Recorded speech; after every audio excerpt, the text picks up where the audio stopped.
In today's video, I'm going to teach you how to send email to a subscriber list on ConvertKit. First, go ahead and log into your ConvertKit account. Once you're on the main dashboard, look toward the top of the screen for the main navigation menu.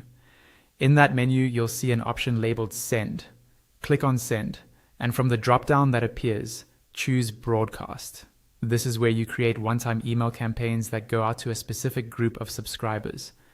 On the broadcast page, you'll have two choices. You can start a brand new email by clicking the New Broadcast button in the top right corner, or you can select an existing draft if you've already started writing something before. For this walkthrough, imagine we're choosing a draft broadcast, but the process will be almost identical if you're starting from scratch. Once you're inside the broadcast editor, this is where you'll see your email content, the subject line, the body of the email, and any formatting you've already applied. Take a quick moment here to review your copy, check for typos, and make sure all your links are correct. It's a good habit to keep your message clear and concise so your subscribers immediately understand the purpose of your email. When you're happy with your content, look again to the top right corner of the screen and click the Publish button. After you click it, wait a moment for the page to reload.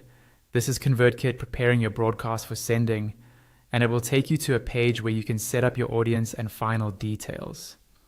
Once the page has loaded, scroll down until you find the section that says, "Who would you like to send this to?"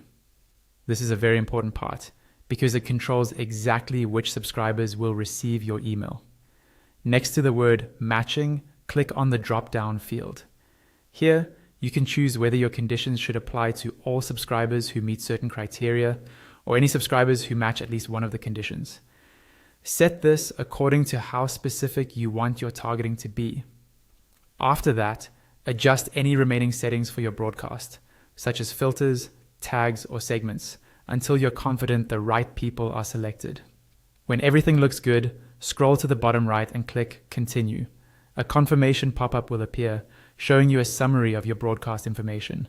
Review the details one last time, and when you're ready to send, click Send Email. Your broadcast will now be on its way to your chosen subscribers.